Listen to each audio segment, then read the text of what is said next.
side of the room here. Welcome to the Bloomington Rotary Club's weekly celebration of service. I'm Tracy Ivanovich and thrilled to be your president. And in lieu of a thought for the day, I thought in honor of Polio Day, which is upcoming this Thursday, we'd take a look at where we are with polio. And specifically, there was a video that I saw that I thought I would share with everyone because I struggled with why are we so focused on polio when it's such low numbers, et cetera. And this video actually helped me understand a little bit. So if you wouldn't mind teeing it up, Tyler.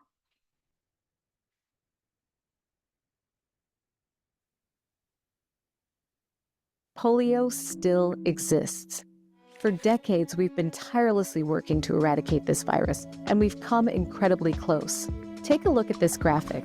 Since 1988, we've eliminated over 99% of cases, thanks to organizations like Rotary.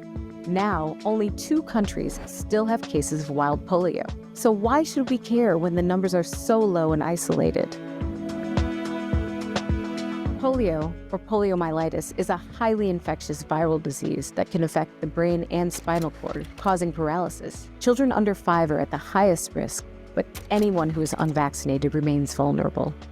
In the 1980s, hundreds of thousands were paralyzed by polio. Today, only a small number are. But polio isn't just about these paralytic cases.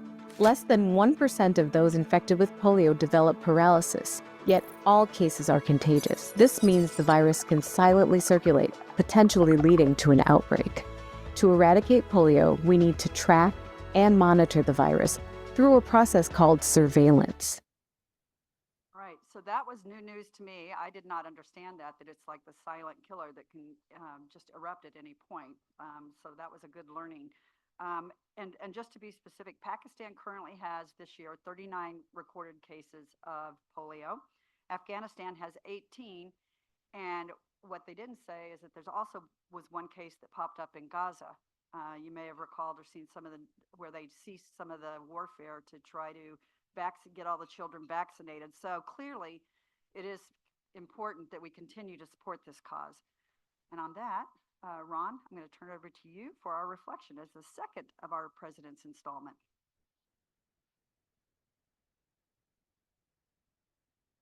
Thank you, President Tracy. Tracy asked because we have so many new members that past presidents kind of share some things that might be helpful for our new members to understand Rotary. I'm going to talk about Rotary service, service above self. And to do that, I'm going to talk a little bit about my Rotary journey. I started in Rotary in 1973 as a 30-year-old freshly minted high school principal that wanted to get out of the lunchroom once a day or once a week to meet with business leaders. What I found in my meeting with the business leaders is that they encouraged me to get involved in non-Rotary service kinds of things. So I ended up on the board with the Boy Scouts of America. I ended up on the board with the United Way. In fact, I chaired the United Way campaign one year. I was president of the board of Junior Achievement of Scott and Rock Island County. Those are service kinds of things that we Rotarians do because it's obviously service above self. And what I would like to do today is to share with everybody here and ask Rotarians who are in 4 or more service organizations outside of Rotary, raise your hand and keep it up. Okay, now how about 3? Keep your hands up to 4 so we'll get them all up. Now, how about 2? All right, look around, and how about 1? We have Rotarians serving our community in so many different ways. And again, it's truly service above self, and I thank you for your service to our community.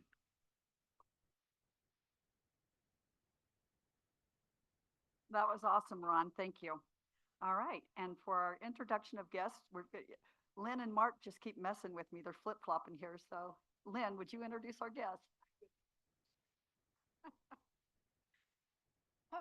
Well, we welcome guests to our Tuesday Rotary celebrations of service, and today I would like to introduce Philip Mark, from a guest of Dick McCaig.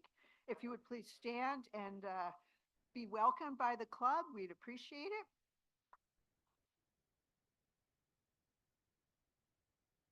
And then we have Karen Bush Watts, a guest of Judy Schroeder. You would stand so we can appreciate you. Lori Bluestone, who's a guest of the speaker. And then we have two members of our wonderful Rotaract Club, Pratik Singh and Yeha Kader. If any of the guests are interested in Rotary or have questions about our club, please feel free to ask any Rotarian at your table. Thank you. Thank you, Lynn. Joy, do we have any guests online? Hi, Tracy. Hi, everyone. Yes, although she seems to have disappeared, and hopefully she will come back. But Bailey Goodlent, who is a former RILA participant and also helped with RILA this past weekend, she was joining us online. Awesome. Thank you for that. All right. So for birthdays, we have a few this week. Mike Wade on the 21st, Ms. Zitlow on the 21st as well. So happy birthday yesterday to both of you. And David Wright on the 26th. For anniversaries, we have Tom Boone at 41 years, Bill Murphy at 45 years, Andrea Murray at 1 year, Charles Pierce at 1 year, and Lauren Snyder at 15 years. And so for announcements, we have a theme today. I'll see if you guys can identify what that theme is. Our first announcement is October 24th is World Polio Day. Not sure if you've seen, but emergency polio vaccination campaign has been ongoing. And Tyler, if you could see this video up, please. Your contribution to the Rotary Foundation upholds Rotary's promise to do good in the world. In the words of Paul Harris, this is a changing world. We must be prepared to change with it. The story of Rotary will have to be written again and again. And donors like you are part of that story. Thank you.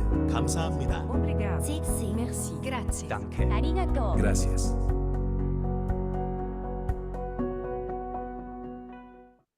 All right, thank you, Tyler. I'm putting you to work today. Our next announcement is we did extend the Rotary Toast tickets, so you still have a little bit of time. We're at about 256 roughly tickets that have been sold, so we'd love to see a few more if you are available to show up on November 1st.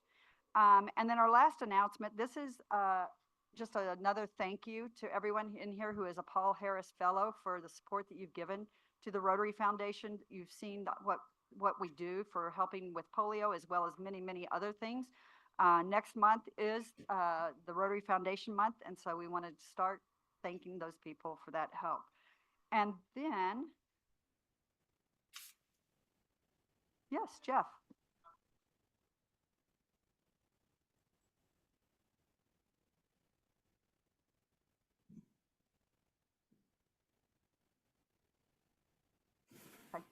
Got it. Let me say it so everybody online can hear. So we have 16 tickets available for free that have already been purchased that are not, people are not able to attend for the Rotary Toast. We would love to have a full house. So if you are in need of a ticket and would like to go, this includes Rotaract, everyone, let Jeff know and we'll get you hooked up. So we try to include everybody. Thank you for that reminder. Oh yeah, please let him know by Friday. And then I had one special request, Michael. This is, we're going to do one Happy Dollars. Ms. Zitlow has made a request, and since yesterday was her birthday, we will allow her to do a Happy Dollars here.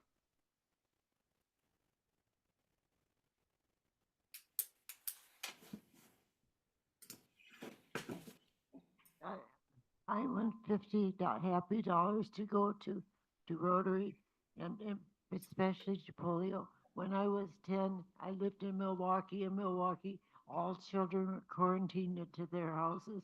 We couldn't even go to our next door neighbor. We had to stay home. And the polio epidemic, there was limited compared to St. Paul and Minneapolis, where there are hundreds and hundreds of people because they didn't have quarantines. So anyway, I'm thankful for that. But I had a wonderful birthday party. And if you missed it, I apologize. Maybe I missed you weren't able to come, but it was fantastic. Thank you, Lynn, and at all. And I was surrounded by all sorts of different people. It was a real cross section of the community and reminded that this is an incredible, interesting, and active community with all sorts of different ways of thinking of things and doing things. And I'm very, very grateful to be part of this community at the age of 90. Oh my goodness. Thank you. And on that note, I would like to ask Mr. Baker and Lynn to please come up and continue the spirit of the theme.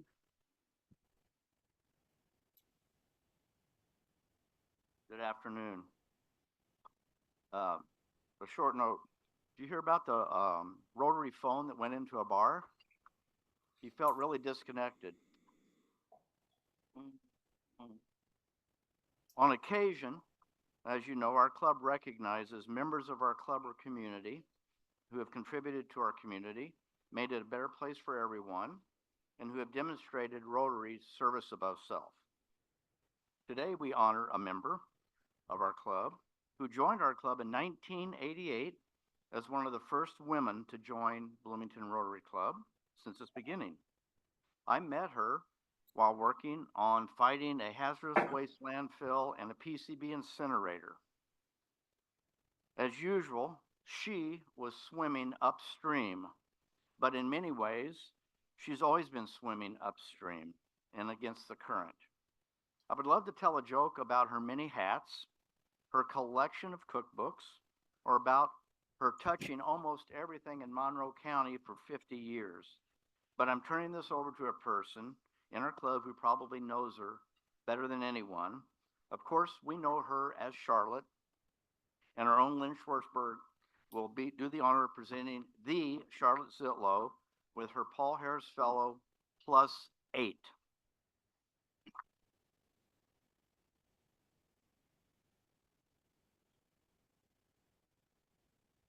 Well, this one is personal, and I'm going to keep myself together. So stick with me. I first met Charlotte when I was a teenager. I was a young college student from New Jersey, and I was not sure how I fit in. The cheese was all orange, and it was in squares. I hadn't thought myself out very well. There was no real Chinese food or Indian food, and no one knew anything about world cuisines. I wandered into a little shop on the square called Goods Incorporated, and there is where I met my people. First and foremost was Charlotte. Goods sold woks and real cooking equipment, and they taught classes, and they cared about food. I had found my place. I then went to work for Goods a few years later and was given the entire cookbook library to stock and manage and curate. I was trusted for my knowledge. That was a first as a grown-up. Over the years, Charlotte encouraged me to follow my dreams to be a baker. She even convinced me to open a little bake shop inside of Goods when they moved to their current location downtown. I also learned how to teach cooking classes. I was told that I'd be teaching an Easter baking class with lots of fun treats. The menu, which I had not seen, included marshmallows, something I had never even considered making from scratch at that point. This was Charlotte's way to encourage quite directly so that I would grow. When I was barely 30, with a 2.5-year-old, my mother died suddenly. Charlotte didn't miss a beat and doted over my daughter as if she were her own grandchild.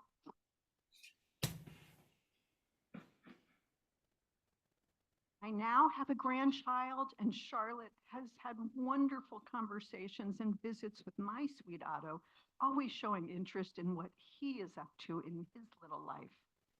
Another part of my experience at Goods included meeting so many strong and active women who were making this community happen. I got to know an amazing group of people who held political office or owned businesses. They all became my role models. I took these examples to heart and have stayed engaged and active in my community following their example. I am not sure where my life would have taken me without Charlotte's steady and encouraging guidance. And I suspect that I am not alone in feeling this sentiment. I will be forever grateful for the gifts that you have shared with me and have given to this place we all call home. Thank you, my dear Charlotte. I love you.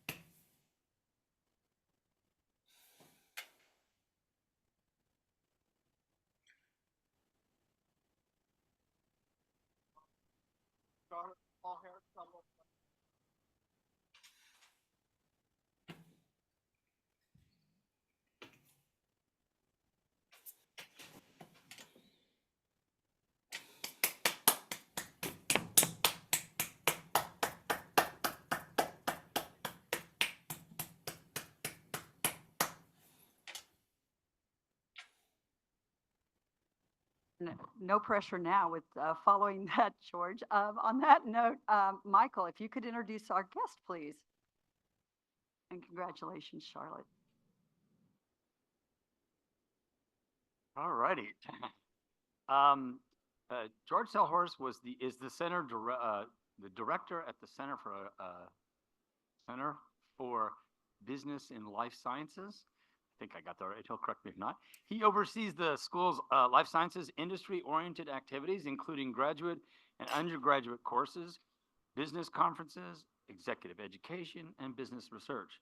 Prior to coming to Kelly, he was the general manager of the Boston Scientific Operation in nearby Spencer, Indiana. George previously worked at Johnson & Johnson and Baxter Healthcare in a variety of operations, purchasing, engineering, and strategic planning roles, as well as serving 5 years as an active duty officer in the U.S. Army. He obtained his BS in engineering from the United States Military Academy at West Point and an MBA in Productions and Operations Management from the Booth Graduate School of Business at the University of Chicago. Jim Shea, who suggested George speak, is at home with a sore throat today, so he asked me if I would introduce George and to say that George is one of the classiest people he knows and that the Kelly School was lucky to get him. George?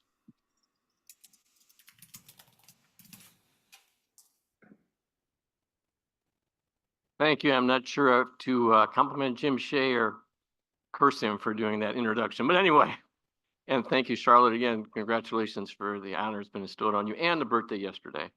As Tracy said, hard act to follow, but I'll try. So let's see. First slide, be good here? All right, great. So as was mentioned, I'll talk a little about Indiana and how it fits in the whole life sciences ecosystem. And I think a good place to start would be pulling back a little higher level. Let's talk about healthcare first. Last year, you see on here, percentage of the US GDP devoted to healthcare. It's actually down a little bit because during the COVID years, our spending was up and our GDP was down, but it's still pretty significant. And the projections are it's going to get close to 20% over the next few years. Something to think about. We've been operating under a fee-for-service system for a long time. You know, you go to the doctor gets paid for every test that's made, every visit, whatever the case may be. And we are trying to transition to this whole idea of value-based care, the idea of paying more for wellness and outcomes, which would really say do more for prevention as opposed to fee-for-service. It's been a big driver of what's been going on, both in terms of hospital groups, providers, and at the medical products companies. And at the same time, I would say over the last 20, 30 years under fee-for-service, we have been, the U.S. has been, I guess, the big catalyst for innovation in both drugs and medical devices and treatments. So before we think about throwing out the system we have, weigh carefully the fact that we have been coming up with all these new cures and procedures. So let's drill down a little closer. So under the healthcare umbrella, there are really three buckets I would call: providers, you see here, then the life sciences companies, and then the payers, the insurers, and the federal government. I've been asked at Kelly to come up with a definition for life sciences. So you see here, companies whose products require regulatory approval prior to be sold, and companies that support them. So the supporters can be people like raw material suppliers, can be regulatory consultants, can be clean room manufacturers, can be people making dedicated equipment. So it's a broader ecosystem there.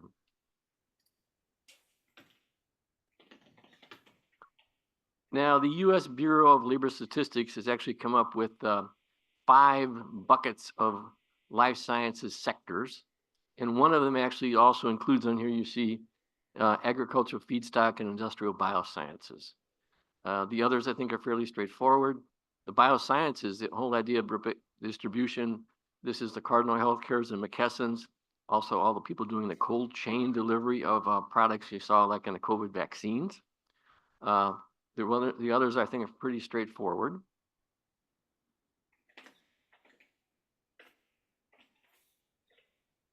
And if you take those 5 sectors and look at where jobs are in the U.S., you can see they're split out here. To put in perspective, last count is like 2.2 million people in the U.S. are involved in, or employed by the life sciences. And that's about, I looked it up, 1.4% of all the jobs in the U.S. are connected with life sciences. And you can see how they're split out here. The biggest ones obviously being pharmaceuticals, medical devices, and the research and testing labs. The ag feedstock is like 2% up at the top.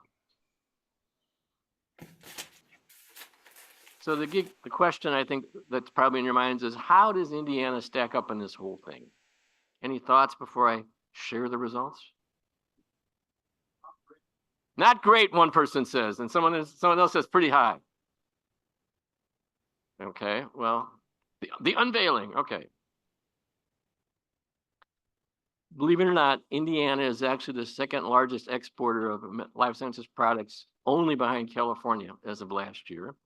And think about it, California is 6 times the size we are in Indiana. So that's pretty astounding. And as of last year, we were the largest exporter of pharmaceuticals because of Lilly, but not only Lilly. And I'm going to show you more about some of the other companies involved with that. By the way, this graphic on the right comes from BioCrossroads. BioCrossroads is the life sciences and healthcare related, I guess, trade group based out of Indianapolis. And I took this out of their annual report that came out earlier this year. And I'll talk about some more of the other stats there. But I think this always is an amazing stat that we are such a big player in the life sciences industry in the US. And this came from the US Bureau of Labor Statistics. They have a way of assessing how states measure up, or areas, you can drill down even deeper if you want, versus the US averages. And you see here, it's an idea about the concentration of an industry in a state versus the countries. If you have an LQ of 1.0, we're about the national average. You see greater than 1.0 is concentration, and greater than 1.2 is a specialization. So overall, our state has a 1.43 concentration of in the industry, and we're one of only 8 states that has 3 different sectors. No state has 4 or 5. And you can see which of our sectors are the most prominent. And biosciences distribution, we're about on average. So I thought this was pretty relevant. And then let's talk a bit about where they are. This is a map of our state, and think about it. In economic theory, there are this whole idea of clusters. You get a group of companies together in the same area, and they can exchange employees, they can exchange information, they can have common suppliers, and they lead to innovation, economic development. And as someone put it to me, I can stay in my own bed and work for 4 different companies in the same industry. And so Indiana has several significant clusters, obviously one in the middle of the state in Indianapolis, one here in Bloomington, one up in Warsaw in the northern part of the state, and then one down near Evansville. And you think back, the clusters were created really because of one person starting something. Here in the case of Bloomington, it was Bill Cook. He came, and started Cook Medical, and then things have flowed from there, which is why we have Boston Scientific, where I worked, why we have Catalent, soon to be Novo Nordisk, why we have Simtra, Syngoda, Eli Lilly up in Indianapolis, obviously the catalyst for all that. And flowing from that, we've got, LabCorp, Roche Diagnostics, and a number of other suppliers associated with that. Up in Warsaw, you've got Reverend Depew started things, and then Justin Zimmer said, I can build a better mousetrap. And from that, you've got Depew, Cynthia's Depew, you've got Zimmer Biomet, you've got Paragon, you've got Symmetry, you've got Orthopediatrics, you've got Micropulse, a number of things. And then down in Evansville, you had Edward Mead Johnson come in and started the nutrition business. And also, I'm not sure you're aware, but there's an AstraZeneca plant about 15 miles outside of Evansville that many of the employees have moved from Mead Johnson back and forth as well. So you've got these clusters that really, I guess, are the foundation for why India is so strong in the industry. But, okay, it's more than just the big players. You see here, and this came from BioCrosswords again, over 3,100 companies associated with the industry in one form or other, and 67,000 employees in the states. I think that's pretty significant as well. And the jobs pay really well compared to the average in the private sector. And the capital investment last year does not include all the money that Lilly is committing to be spending on that plant up in Lebanon, that the foundry they recently announced in previous. So going forward is going to be significantly more than that. And the number of products coming out of the FDA, in the last years, that's a good number too, both on the drug side and on the medical devices side. So with that in mind, that's kind of like why Kelly has a Center for the Business of Life Sciences. So just to give you a little advert for my center, we have 3 roles: attracting and developing talent for the industry, creating and sharing knowledge associated with the industry, and then acting as a connection point to promote the growth of the industry in the state and in the region. So let me just tell you briefly about the things we do that fall under these goals. First, we have a series of classes for people full-time students who want to learn about and be a part of the industry, both at the grad and the undergrad level. Second, we have a program for people already working in the industry that probably didn't have much business school work as they were going through school. Think of engineers, scientists, regulatory affairs, quality affairs people that want to get more knowledge about business so they can have part of more of a contribution to the growing the business as opposed to staying strictly in their technical lanes. Thirdly, we organize 3 conferences every school year on topics related to the industry as a reason for people to get together to share ideas and communicate, network, business develop. Fourth, there's a group of faculty members at Kelly that have published at least one paper in topics related to the industry, and we get them together periodically to cross-fertilize ideas. And then lastly, I have an advisory board that I meet with several times a year to keep me on the straight and narrow, to make sure that what I'm talking about is the most relevant topics to express to our students. So to give you a sense, here are the activities we have for this academic year. Several receptions for our students to get exposed to companies. We're doing one in January, actually, for all the life sciences related ones in the area. We have the conferences you see there. And if you'd like to be on our email address list for the conferences, please let me know. I'll be glad to add you. And then we have our Life Sciences Day in April, carefully worked around a little 5. This is kind of like a celebration for the students who have earned their certificate in business of life sciences. It's a mini conference. The graduate students are given a survey of different topics and they opt for one, and we build a conference around it. So the last thing I have before I open up to questions, here's my contact information as well as my associate directors. And there's our web page if you want to learn more about what we do. And we also have a LinkedIn network if you'd like to join that and be kept on what's going on in the industry. It's also areas where people can post job opportunities or activities and events. So that being said, why don't we open it up to questions? Well, I tried to navigate the room, which is the most difficult room to navigate. I'm going to ask the question. So you worked at Johnson & Johnson, Baxter, and Boston Scientific. Of all of those, what was the one that probably helped prepare you for the center's work, and why? I'm not sure there was any one of the three. All of them gave me something to draw upon.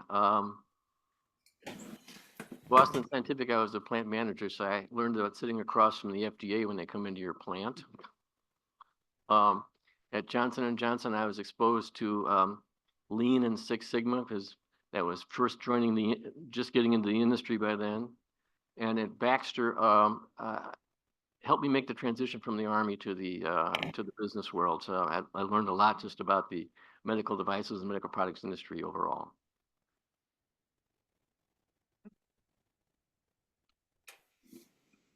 Thank you so much, George. That's terrific.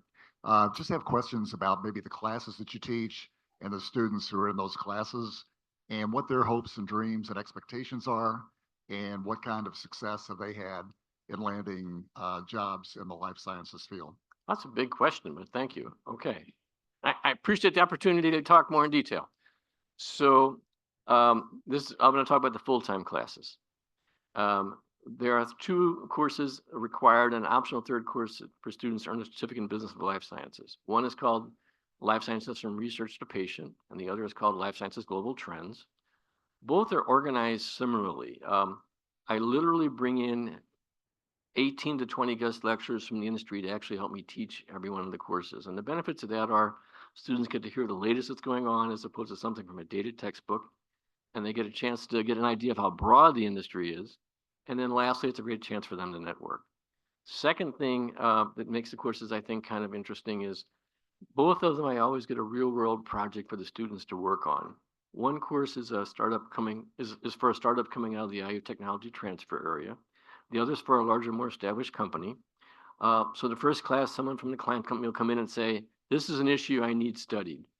The students are assigned to teams. They have a couple of assignments along the way to meet and see how they're progressing. Then their last class, they present their recommendations to the client company and a panel of industry judges. So the client companies get 6, 7, 8 different perspectives on an issue, and the students can sink their teeth into something very real world, and they can go out and talk about it, when they're interviews or their internships, or they can draw that when they go in their first jobs.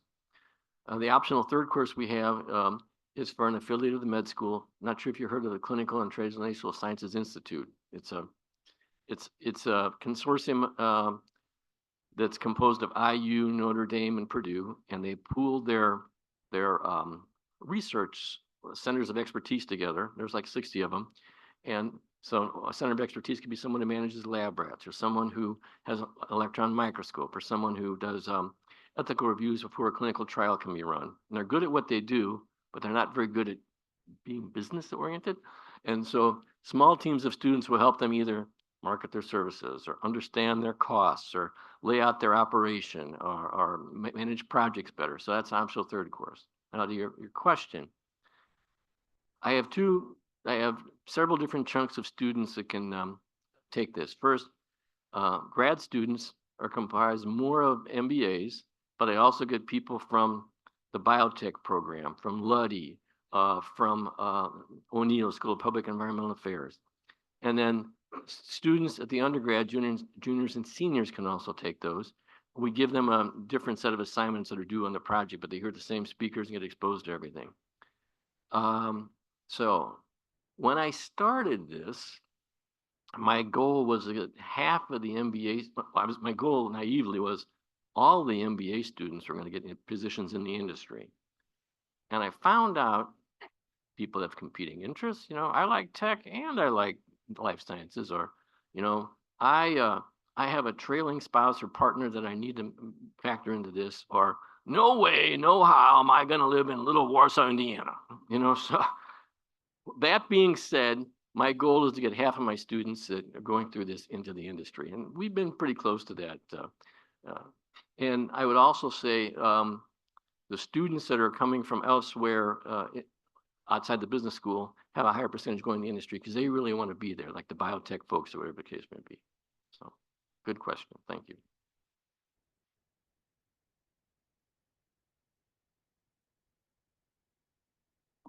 So I'd like to hear a little bit more about the pay for fee versus the new approach. And the reason I asked, I worked at Microsoft for 5.5 years, and it was at the time when Satya took over and they changed from the license model to subscription, and now everything's subscription.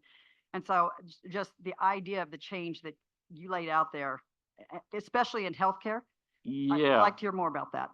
I think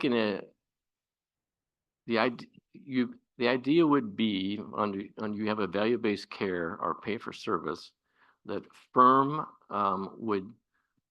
you'd say, okay, what's the population you want insured? I don't know, 2,000 people, whatever the case may be, and tell me more about their basic demographics. And then the company would say, I'm going to say, I'll give you health care for the year for this amount of money. And then either the person themselves and personally insured or a firm would sign up for that. And then, so now the provider it's in their best interest to do as much preventative up front so people don't get sick. So you're doing the tests up front. You're encouraging the staying compliant with your meds. You are, make sure they get vaccinated and get shots. And one of the firms that you may have heard that has probably been the leaders this long term is Kaiser Permanente. They are integrated. They've got the providers, they've got the payers all under the same roof. They also have their own med school. They train their people, as opposed to right now, many of the other firms are separated. The insurers are separate from the providers, and so the incentives are not properly aligned there. So it's the different alignment of incentives more than anything else that's driving that.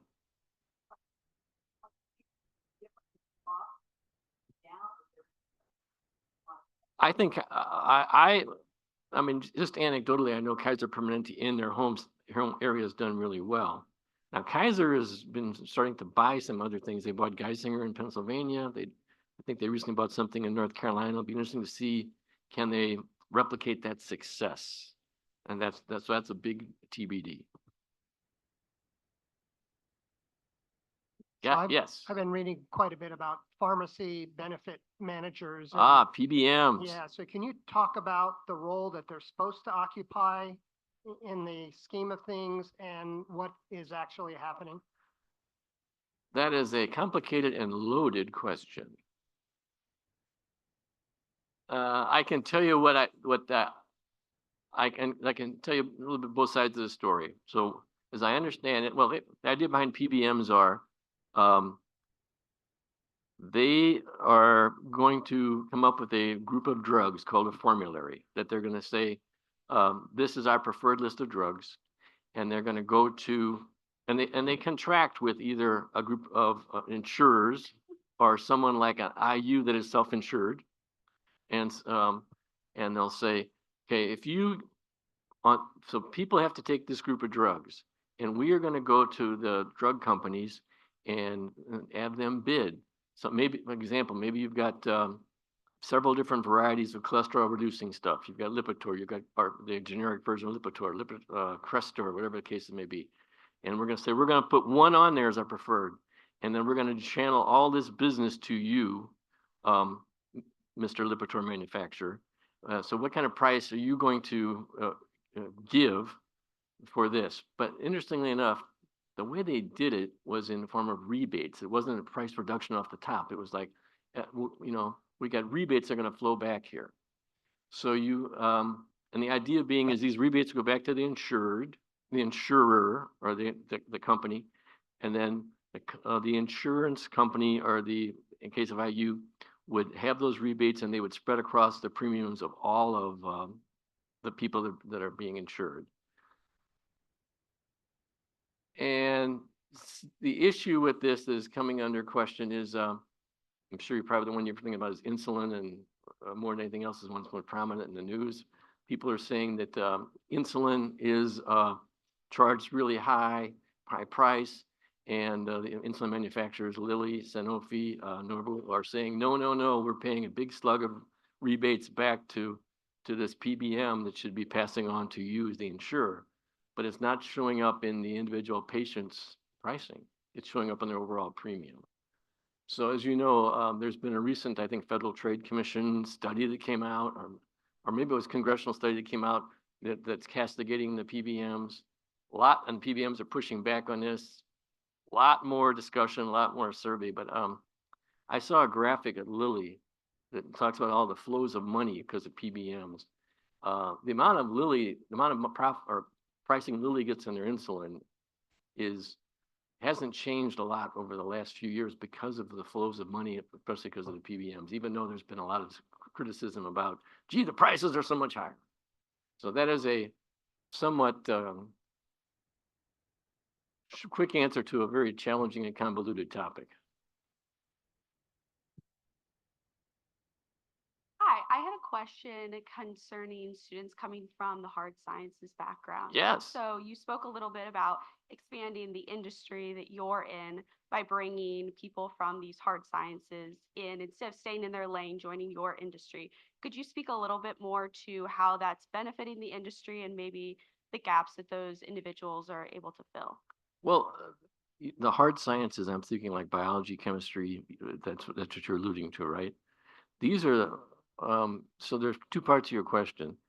First, these are the people more than anything else that are driving the R&D. And additionally, they help make sure that you can manufacture these products in a safe and effective manner. So you want those for that. But what I was also alluding to was if you get them broadened so they know more about the business aspects, they can help make better decisions as to which products are worked on. A good example, say you're at Eli Lilly and you're a scientist and you're devoted to one molecule and then it doesn't get funded and you don't understand, why is my baby perceived as ugly? What is this? But if you have a better business exposure understanding, you will get an idea of how Lilly's trying to manage their portfolio of different things that are coming, being invested in, how long it's going to take, when they're going to go off patent or need to be replaced. So being a scientist that understands that, as opposed to being a scientist who's strictly looking at in the microscope, I think made you a lot more valuable contributor to the company. You're welcome. I noticed next spring, one of your conferences is healthcare and AI. Yes. And that's a huge topic, I know. Yes. What specifically is your thinking or current thinking about AI, the value add, or some of the challenges with AI in healthcare? Well, to be honest, we haven't started the detailed planning on that, but I can tell you some of the topics I think are going to bubble up. Certainly, one is going to be the use of AI to help identify new molecules. One is going to be, help make better, quicker diagnoses. One is going to be, probably management of operations, but also part of it's going to be privacy, cybersecurity. So this is not an easy topic, which is why it's been, I think, my advisory board said, let's talk about this some more in detail. So, and would love to have you join us next May if you're so inclined. That one's going to be here in Bloomington, by the way, over at Cook. So if you're in town, love to have you join us. So you stated in the national figure that about 19% of gross domestic product. It's going to be there, I suspect. Yeah. So that sounds favorable until you realize other advanced countries are doing it for 13 to 14%. So my question is, what does the life sciences sector feel? Any responsibility for that imbalance, or would they just like to drive the 19% higher? So to help them. But for starters, if you go back to the slide, that's okay. That's right. My second slide, like we talked under the healthcare umbrella, about 80 to 85% of that is driven by people in hospital, providers, nurses, physicians, hospitals. The life sciences are like 15% of all that. And I realize there's been a lot of heat on drug pricing, but in the whole scheme of things, drug pricing is the tail of the dog. The big dog is the hospitals more than anything else. And the providers, and you want good providers. You want providers to be paid. You want people to go into this industry. Now, I think something you're also probably alluding to is other countries do have a lower percentage, and they have good health outcomes, many of them. And a couple of different things I think drive that. Part of it is the fact that because of pricing in the U.S. for products, most other countries have been free riders. You know, we're paying for the innovation that's being done here, and their nationalized healthcare systems, they've got a take it or leave it auction system, a tender. Okay, we'll pay you this or you don't get our business. That's one thing, but I think the other thing is, well, this perceived salaries paid for physicians and healthcare providers in different places around the world are not as high as in the U.S. And that's also driving part of the lower percent of the GDP. Good question. If you had funding was not a problem and you had your plum project, what would the center select for something like that? What kind of thing would you pursue? What I pursue, or The center, yeah.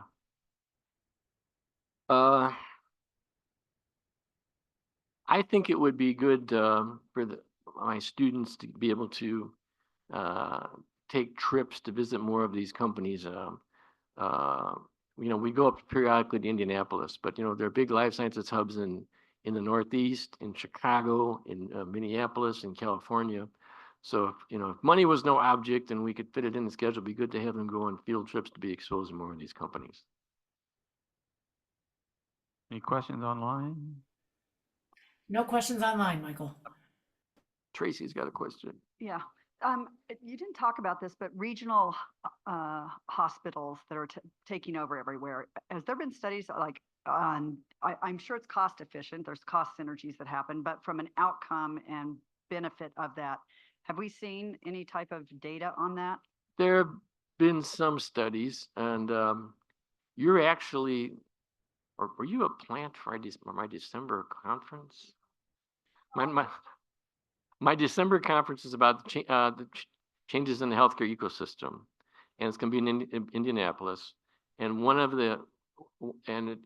it's kind of related to this whole question of insurers and PBMs and providers kind of getting cross-linked in different ways. Think about CVS also owns a PBM and now also owns some healthcare providers. Private equity coming in and buying some of these, rolling up these groups of physicians. How is this affecting things? We do have a prof at the business school who's going to be one of our panelists there, and she's actually done a study about private equity, the effect of it going in, and she's going to speak. But the good news is it did not affect doctors' treatment decisions, but it did have an effect on pricing. So that's kind of the thing you need to look at. I think Indianapolis is kind of a weird market that there's actually, think about it, I think there's like 3 or 4 different major healthcare providers. There's IU Health, there's Ascension, there's St. Vincent, there's one more, as opposed to many places where there's only one game in town. So I think by having that many games in town, you do still have competition, which is a good thing for Indianapolis, yeah. Certainly not everywhere. There's a question behind the pillar. Yes. The voice from the heavens. Hi. I was just wondering what your relationship is with the School of Public Health and what interface they have with your program. We have been talking with the advisors there, and so they've been on occasion sending students our way to take, my courses. That's probably the extent of it. Same thing with the College of Arts and Sciences, the biotech programs and other things that we talk to the advisors so the students know about it. If they want to take some of their electives and learn more about the industry, they can.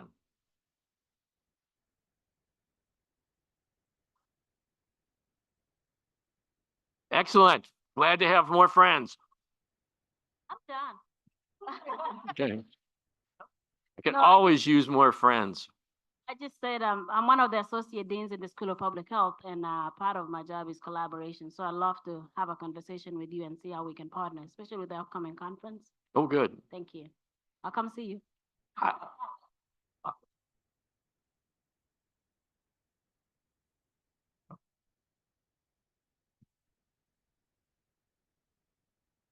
Is national health care even a possibility in the United States?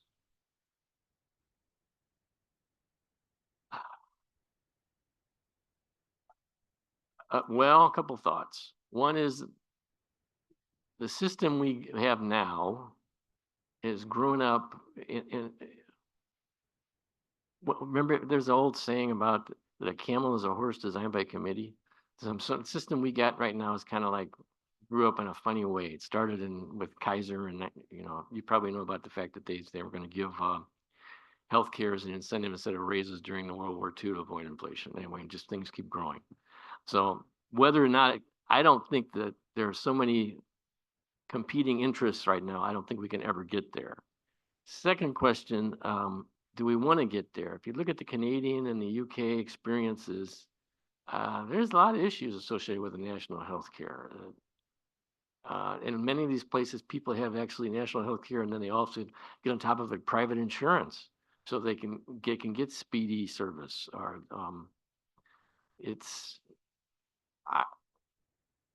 I don't think so. Now, if you're looking for a place that does it well, I think, but it's a small Singapore. You look at Singapore, what they've done, but they're like 3 million people, on a little island. So versus 330 million people we have in the U.S. and everything. So I don't necessarily think so. That's just one guy's opinion. Should I go to Charlotte first and then? Oh, okay.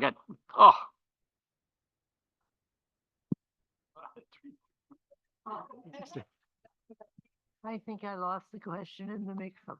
I was reading the Dartmouth, but there's a Dartmouth catalog of healthcare, sort of a scorecard, and it's pointed out that you can tell your life expectancy is related to your zip code. Very, for sure. So the northern tier of states is better than the southern tier, for example. Not always, but is that true? And why can't we change that? I think I can make a closer example. There's the difference between ends of the Monon Trail in Indianapolis and life expectancy is huge, and it has to do with availability of physicians, availability of exercise opportunities, food deserts. There are a lot of things that are now called socioeconomic determinants of health that drive this as much as just going to see the physician. So very much so, zip code is an indicator of your longevity and your health. And that's something I think the country, the state, the area needs to continue addressing.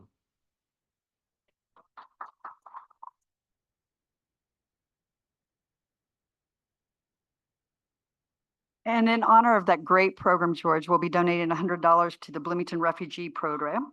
And one quick announcement that I forgot to make, we got a thank you note.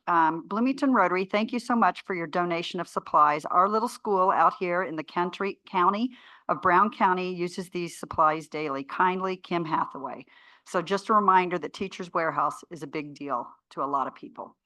On that note, I want to acknowledge, first of all, Lynn, thank you for that heartfelt and honestly, your story, I think you are right.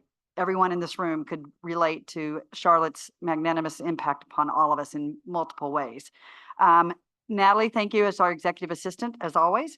Lynn and Mark, thank you for keeping me honest on the greeting and the introductions. You guys, I can't keep up with you, I'm just saying. Joy Harder, thank you for the Zoom hosting, as you always. Ron, excellent reflection on service above self. Elizabeth, thank you for the work you're doing reporting there, and it's nice to have you here in person. Michael, thank you for stepping in to do the announcement, as well as wherever you are, you must be behind, there you are, as well as the mic and camera operating. And Tyler, as always, thank you for the work you've done. And with that, our next meeting will be on the 29th in the Frangipani room. Okay. And our speaker will be Dr. Mark K. Winston, discussing the children we serve and some of the mental health challenges and opportunities our children face today. So it should be quite interesting. With that, if we could put up the four-way test and everybody stand. Of the things we think, say, or do, first, is it the truth? Second, is it fair to all concerned? Third, will it build goodwill and better friendships? Fourth, will it be beneficial to all? And fifth, is it fun?